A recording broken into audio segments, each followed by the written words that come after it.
Hello, everyone, and welcome back to the Off the Charts Football Podcast.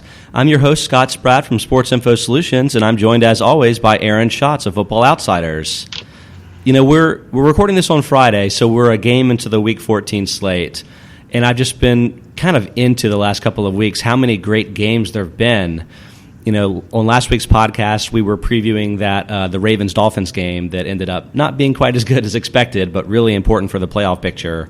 Last night, there was a really great game between the Chiefs and the Raiders that was extremely important, and we'll get into that in a little bit. And then also this week, we've got a Ravens-Patriots game on Monday night that's really fantastic as well, especially given the Ravens and how they played last week. So we're going to get into all of that today on today's show. Aaron, let's start with that Chiefs-Oakland game from last night. It stood out to me because your playoff odds article on ESPN earlier in the week mentioned that this was the most important game of the season so far. So could you explain a little bit about why that was the case and what the playoff ramifications were of the Chiefs' win? Right. It was so important because there hasn't been a game so far this year that had so much impact on who was going to be in or win the Super Bowl.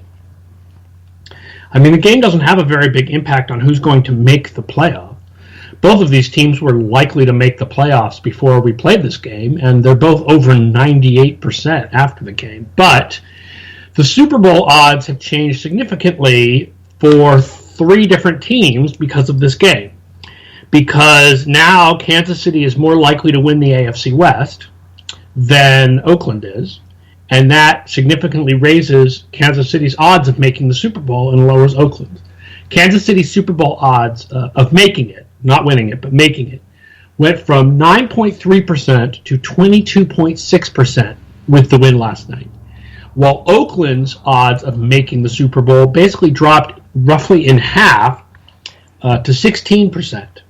Meanwhile, the Patriots' odds of making the Super Bowl also went up from about 35 to 41%, because they now have a one-game lead on Kansas City and Oakland, or will if they beat Baltimore. Right. And that gives them the inside track for the number one seed. If Oakland had won this game, they would have had the number one seed, the inside track for the number one seed. Now the Patriots do. So now the Patriots win the number one seed in 2/3 of our simulations, and Oakland and Kansas City each win it in about 1/6 of our simulations.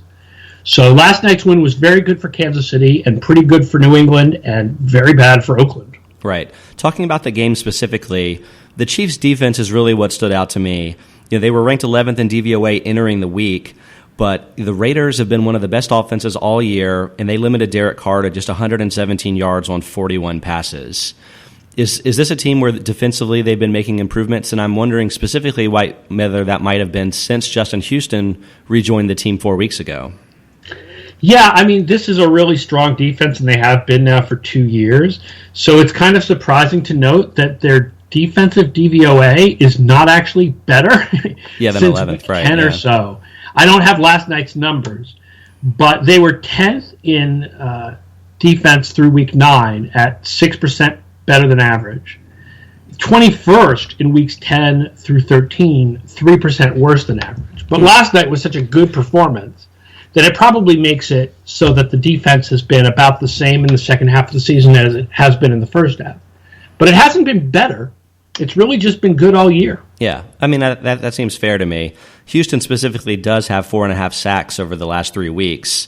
And as a unit, they've had the third highest pressure rate on defense since week 12 as well. So that part of the game is certainly working. I know that overall defense is much more complex than one player, but things are looking good for the Chiefs in that respect, and I think they're looking good for the Chiefs in other respects too.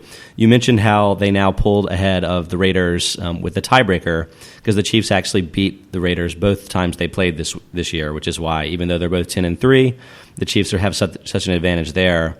But I wanted to also ask you about the remaining schedule because there are 3 games left in the season for both of these teams. So the Raiders, if they win one more game than the Chiefs, will continue. They'll win the West anyway and get a bye, almost certainly, I would think. So right. Do the Raiders have a good look at their schedule to have a better chance to do that, or are the Chiefs in the driver's seat? Right, that's the thing. The Chiefs have the better remaining schedule. Both teams go to San Diego. Both teams play an AFC South team at home, which at this point looks roughly like the same thing, whether the Raiders play the Colts, the Chiefs play the Titans. The other thing, though, is the Broncos Oakland has to go to Denver. Kansas City gets to play Denver at home. And that's the difference in the schedules, and that is the reason why between that and the tiebreaker, Kansas City has a significant advantage. So we now have Kansas City winning the division in 68% of our simulations, because between having the tiebreaker and getting the Broncos at home, they just have it a lot easier than Oakland the rest of the way. Oakland really needed that game last night. Yeah. You know, what's really funny is that either that Chiefs versus Titans game or Raiders versus Colts game, could that potentially be a preview of the wild card weekend matchup between those teams? I mean, that seems kind of silly to think that the Chiefs or Raiders would have to go on the road, but I guess this sort of thing happens every year.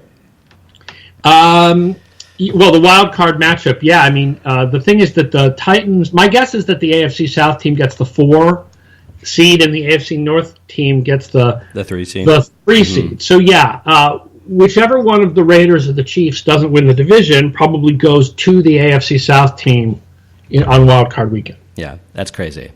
And honestly, will be favored. Oh, for sure. Probably by a Kansas City or Oakland would very much easily be favored at Tennessee, at Indianapolis, and my God, might be favored at Houston by over a touchdown. Yeah, no, I could absolutely see that. Let's pivot a little bit to talk about one of my favorite teams to talk about, the Detroit Lions. I mean, we haven't probably talked about them as much as the Eagles over the course of this season, because the Eagles have always been at the top of the rankings and the Lions have been at the bottom. They're the antimatter Eagles. I like that. It's a great term for it. They're the Eagles of Earth 2. And the Lions have kind of been getting more and more in our face in that respect, I guess, over the last few weeks. At this point, they're still the number 26 team in DVOA, so obviously very near the bottom, but they're up to an 80.4% chance to make the playoffs at 8-4. They just keep winning these close games, and you know, I mean, it doesn't seem that surprising given that all of their games are close that they would be sort of a middle of the pack team. I mean, the won versus loss distinction is probably less important in predictive value than how close the game was in terms of score. So I get that. But Aaron, can you explain a little bit about how they are 26th as opposed to, say, maybe 15th or 16th? Right. Like I said, they are the antimatter Eagles. The Eagles this year have 3 huge victories: Pittsburgh, Minnesota, and Atlanta. The rest of their Eagles games have been consisting of games where they slightly outplayed the other team and usually lost close, or were slightly outplayed themselves and lost. But there aren't any really bad games for the Eagles, just 3 really good ones and a lot of average ones. Detroit is the opposite. Detroit has 3 really bad games by DVOA. Weeks 3 and 4, they lost in Green Bay and in Chicago, and the scores were closer than the underlying play-by-play would indicate. Week 6 is a particularly weird one. That's the one where they beat the Rams, I believe, 31-28. But they let Case Keenum, of all people, throw for 321 yards and 3 touchdowns. So they have a terrible rating for that game, even though they won.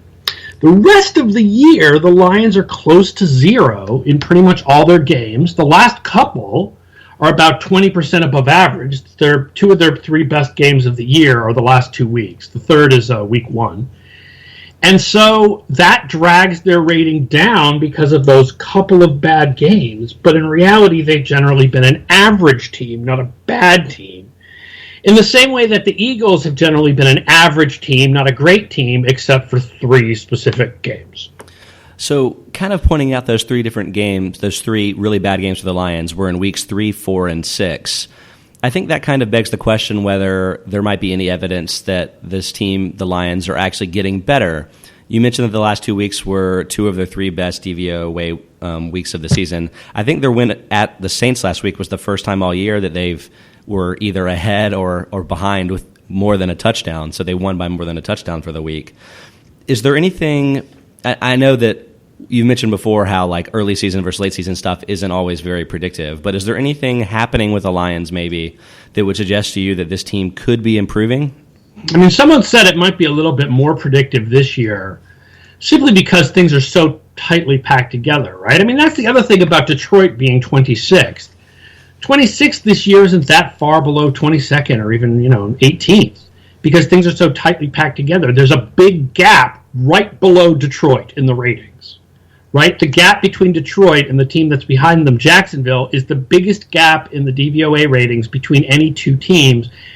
In fact, I don't think there's a bigger gap in the DVOA ratings between teams that are 4 or 5 spots apart than there is between Detroit and the team behind them, which is Jacksonville. So just teams are really close together, and Detroit happens to be last out of all those teams. But their offense hasn't been better in recent weeks, but the defense definitely has. They were dead last on defense through the middle of the season.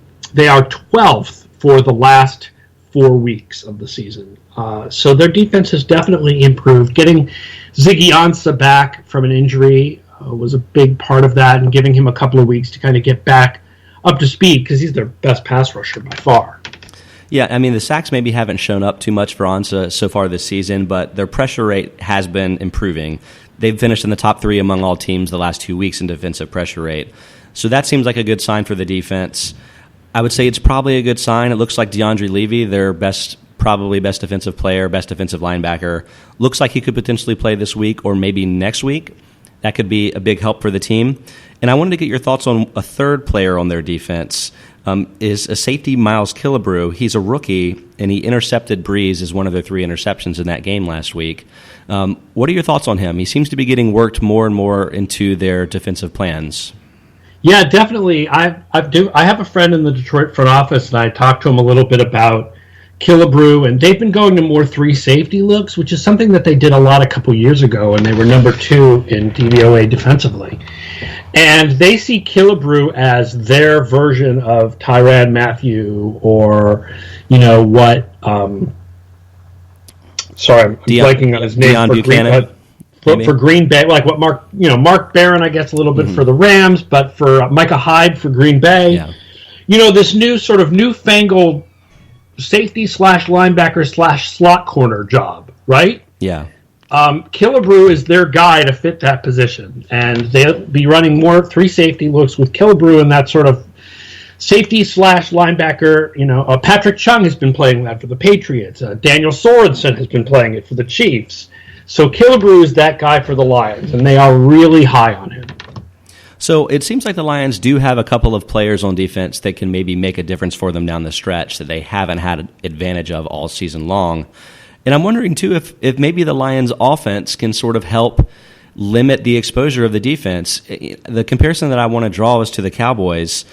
In the Saints game, they controlled the ball. I think they had the ball for like 38 minutes of the total 60. So it's like their defense is on the field a lot less often, and the other team can't run as many plays.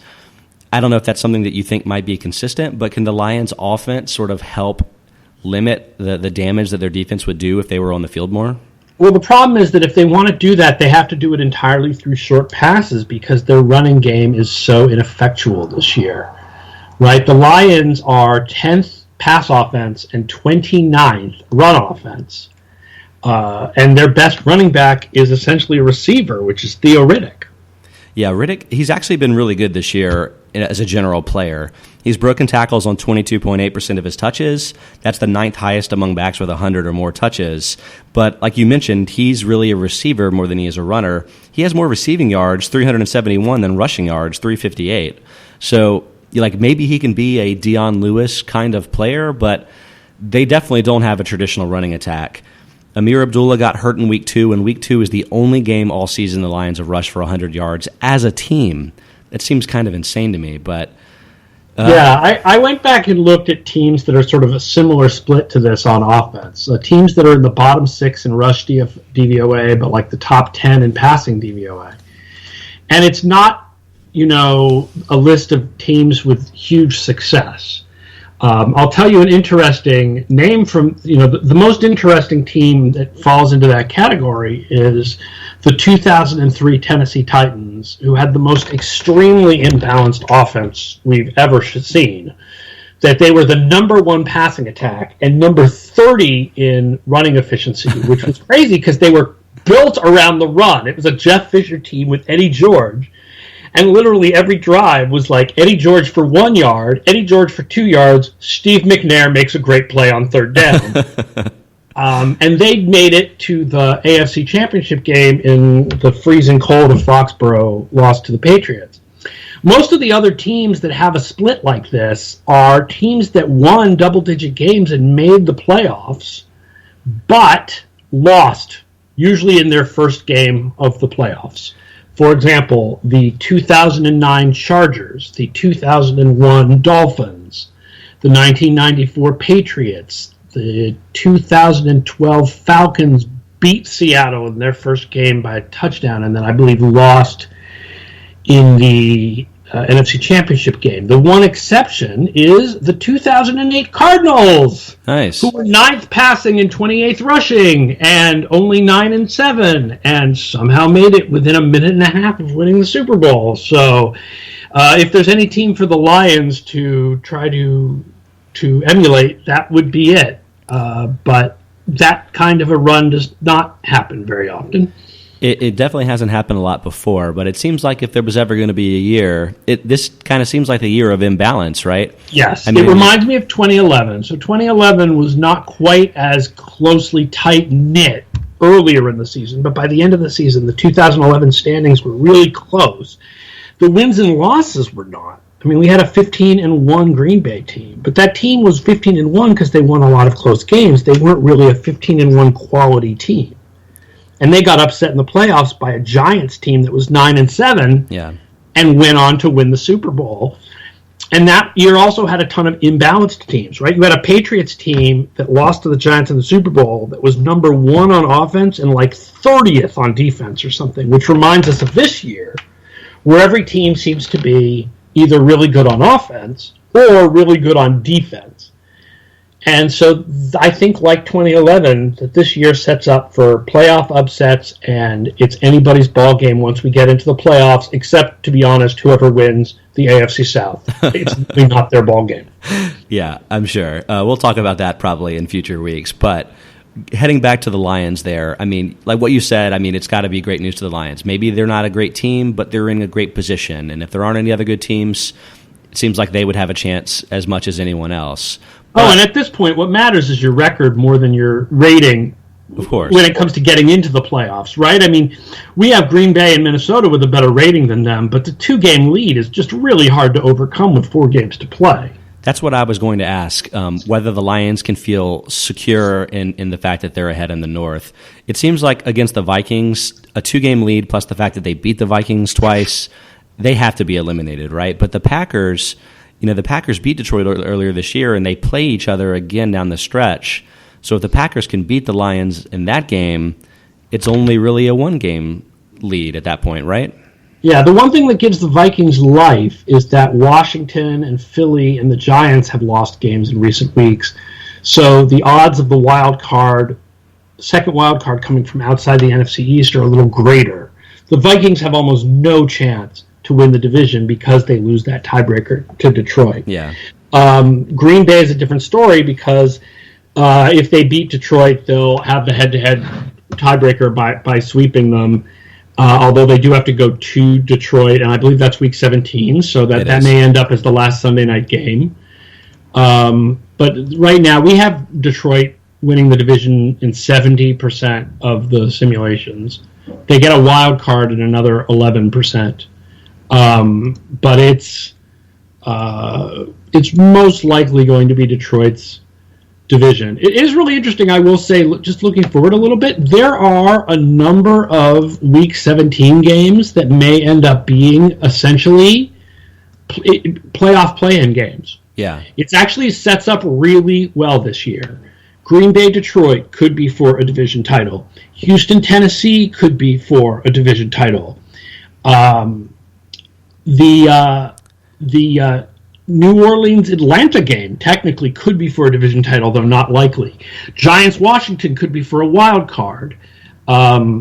Patriots-Dolphins could be, you're either in or out for the Dolphins, and it could be number 1 or 2 seed for the Patriots. Oakland-Denver could be for the AFC West for Oakland and in and out for Denver. There's some pretty good games setting up for Week 17, but I digress. No, that's great. And I think we're probably going to continue to talk about some of these really interesting games as the season progresses towards the playoffs. Also, there's Cleveland at Pittsburgh, which is not interesting. But it may be important. Maybe if Cleveland could get their first win of the year and knock the Steelers out of the playoffs, right? Probably put that one in the back pocket for the Steelers, I think. You never know. You never know. Like, what if Roethlisberger gets hurt? But you know what? We'll talk about that when the time comes. Let's go ahead and finish this week out by talking about a game that's this week between the Patriots and the Ravens on Monday. You already mentioned that the fact that Kansas City won, handing Oakland their third loss of the season, was very important for the Patriots and their odds of getting the number one seed. But let's talk a little bit about the Ravens, because by smashing the Dolphins, I'm assuming they've really improved dramatically in just the DVOA standings and everyone's opinion about how good a team this could be, right? Yeah, definitely. Their rating went up from 13th to 9th this week. And more importantly is they found offense, which they have not had all year, right? I mean, there was a point a couple weeks ago where Baltimore was the dead last offense in our ratings. They're now 27th, and they're 23rd in weighted offense. And so if they kind of have a better offense, then you think, that gives them a little bit more of a shot. Now, I will say the Baltimore offense is worse than it looks. They've played the easiest schedule of opposing defenses of any team in the NFL so far. Yeah, so, I mean, I get that, but there are some changes to the offense that could maybe be responsible for the resurgence beyond just that. So, like, Kenneth Dixon is the guy that really stands out to me, the running back that's been used some over the last 4 weeks. He's breaking tackles on 29.7% of his touches. That's the third highest among backs with at least 50 touches. Obviously, he hasn't played a lot this year, so you would expect that number to come down going forward. But I feel like that maybe is adding another dimension to an offense that pretty much only had the deep ball to Mike Wallace before he kind of got worked into the mix. Does that seem fair to say? Yeah, and also Pitta. Pitta is playing a big role. And it's interesting that the DVOA versus types of receivers does not show tight ends and running backs as a particular weakness of the Patriots compared to other positions, but it certainly has seemed to have been in the last few weeks, and I think that Pitta is going to have a big role in this game because with the Patriots have been struggling against shorter passes, and also passes on the right side, interestingly enough, which is odd. They don't play their cornerbacks on specific sides, but for some reason they've been much, much stronger against passes on the left side than passes on the right. But I think tight ends and running backs have been giving them trouble, and Landon Roberts hasn't quite replaced Jamie Collins, and I think that you'll see a lot of like Dixon passes and Dennis Pitta in this game. The thing is that as far as running with Dixon, the Patriots are number 4 against the run on defense. They're 25th against the pass. Some of the pass run splits on defense in the AFC East are astonishing. Like, you think that 4th against the run and 25th against the pass is remarkable until you look and see that the Jets are number 2 against the run and dead last against the pass. But either way, right, I mean, the Jets are obviously not in this game. The Patriots are. The Patriots are very strong against the run. I do not see Baltimore running the ball significantly well. Of course, the Patriots won't either, since Baltimore has the best run defense that DVOA has ever measured in 27 years. For sure. I'm like, I get it with the Patriots why their run defense would be better than their pass defense. We've talked nonstop about their lack of pass pressure all year, but that's weird with the Jets because they actually have guys that you think of as being good pass rushers, but except they don't. I mean, what they have, the thing is, when you think of their good pass rushers, you're still thinking of the defensive linemen who play a lot of a 3-4, gapping, swallow guys up. The best players are Muhammad Wilkerson and Leonard Williams, and those guys are all just going to be much stronger against the run, given the way that the scheme is. That makes sense. Okay, but I digress as well. So you're right. Maybe the Ravens will have trouble moving the ball against the Pats, but is it the case that the Pats will be able to successfully move the ball against the Ravens? So if the Ravens are the number 1 defense against running backs, can they stop the passing game? I mean, obviously that's a big part of what the Patriots are doing with Brady as well. Right, and that's the thing is that the Baltimore is, remember a couple of years ago, they could not stop the deep pass at all. Yeah. This year, they are number 2 against the deep pass. 16 yards past the line of scrimmage or more. But they're 18th against short passes. They are 22nd against running backs in the passing game. They are 18th against slot receivers, although they don't allow a lot of yards to slot receivers because for some reason their opponents haven't thrown to slot receivers a lot, but they have allowed some efficiency there more than other teams, and the Patriots will have no problem throwing to the third guy, whoever that may be. I guess with Malcolm Mitchell on the outside, that put Edelman on the inside. The Ravens' best coverage is against tight ends this year. The number one defense against tight ends by DVOA. But so, another maybe lesser game for Martellus Bennett, but I don't think they would have shut down Gronk, and now they don't have to. I guess I'm just not that worried as a Patriots fan about this game. I realize Patriots fans are so worried about the Ravens all the time, but just the team that the Ravens are this year just doesn't look that dangerous compared to like the Broncos the following week. I think that the Patriots are just going to be able to short pass these guys to death. They're going to be like, oh, I'm sorry, are you the best run defense of all time? We're going to not run the ball at all for the entire game. We're going to run like 3 times. And they'll be fine with that. It's really actually kind of interesting because the following week they play Denver. And Denver is the opposite. Denver is the number 1 pass defense. They have a better pass defense rating than they did last year. But they're 26th against the run this year. So next week, the Patriots are going to be like, please, here, enjoy 30 carries for LeGarrette Blount. This week, it's going to be like 2 carries for LeGarrette Blount. So what you're saying is fantasy players like myself should go with Dion Lewis this week over Blount?